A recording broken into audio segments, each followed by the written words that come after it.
Welcome to Flipchart Talks, where we guide you to become a stronger leader, turning strategy into success. We are proud to present our guides on your journey.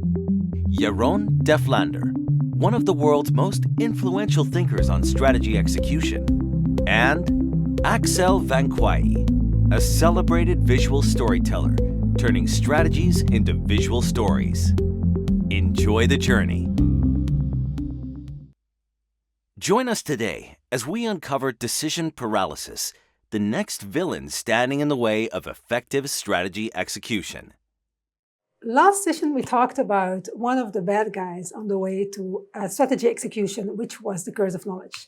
Today, we are on the second bad guy, decision paralysis. Can you tell a little bit more about it? Yeah, so decision paralysis is the second bad guy we're going to cover. And this one makes us stop making decisions.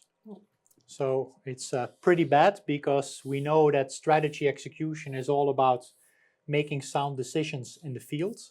And this bad guy makes you stop making decisions. And the strange thing is, this happens when we have too many alternatives. Now, when you look at the human brain, our short-term memory can't hold that much information.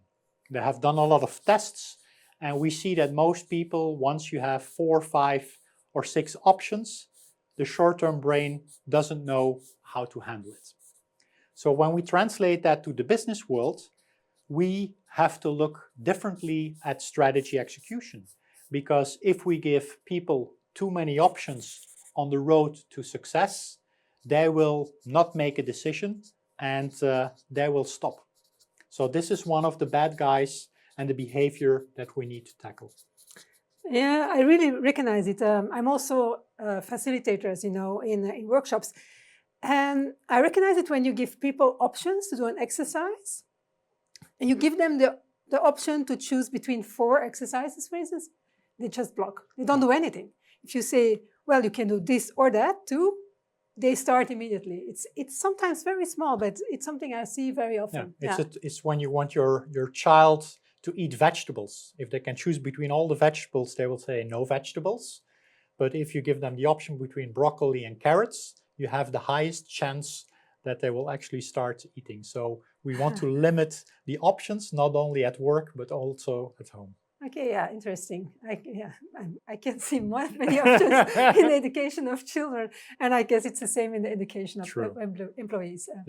Do you have any tips to conquer this villain? Well, if we want to approach decision paralysis, we need to be aware on what people have told us about delegation. And very often we think that it's a good thing to hand over as much as possible to the next person in line, because then we are a good delegator. But knowing this bad guy, what we need to do is we need to frame it so that we don't overwhelm the person to whom we delegate. So the first tip I would have is to make sure that when you delegate, you limit the number of options that you hand over to the next person in line. Also, when we look at decision paralysis, it's important that from our perspective, we follow what I call the 3 rule. If you don't give people options, they don't get any autonomy, and that doesn't work either. So there is what I would call a sweet spot that we want to aim for. And 3 happens to be a very good number. So whenever you have to convince somebody, and even you know that option B will be the best one, always present 3 options, because that will also trigger the autonomy of the person that is going to listen to you.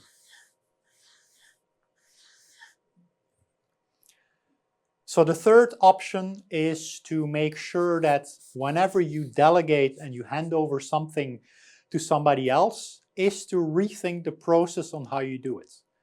I like to do an extra check-in in the beginning to make sure that the person feels comfortable exploring the topics that you are delegating. And second of all, I like to check in more often. So if somebody in my team needs to deliver something in 3 weeks. Not because I want to control, but I very often would book 1 or 2 coaching sessions in between to make sure that we can work together to make sure that there is no decision paralysis hindering the challenge at hand.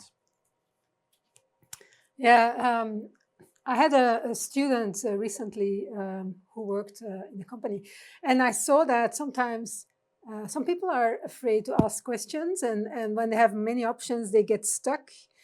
And because they think they have to know, they don't ask questions. So if you check in more often, then you can see where they are stuck and you can unstuck them much It's faster. correct. Yeah. And like you say, they will stop because they think they should know. Yeah. But the leader very often think, I've delegated, so I cannot Yeah. give any advice. True. So Yeah. we both need to take a step closer. Yeah. And it's in the interaction that decision paralysis is conquered. Would you recommend then to maybe even beforehand agree on the amount of check-ins you will get, just to avoid to make it feel like controlling, or how does it work? Yeah, I'm a big fan of coaching. Yeah. So I would definitely organize some informal coaching or check-in moments to do so, and would trigger people to put it in the agenda even at the start of the process.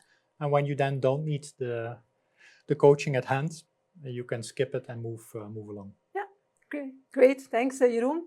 Well, so we had 2 bad guys already. I hope you're also looking forward to the third one. Thanks.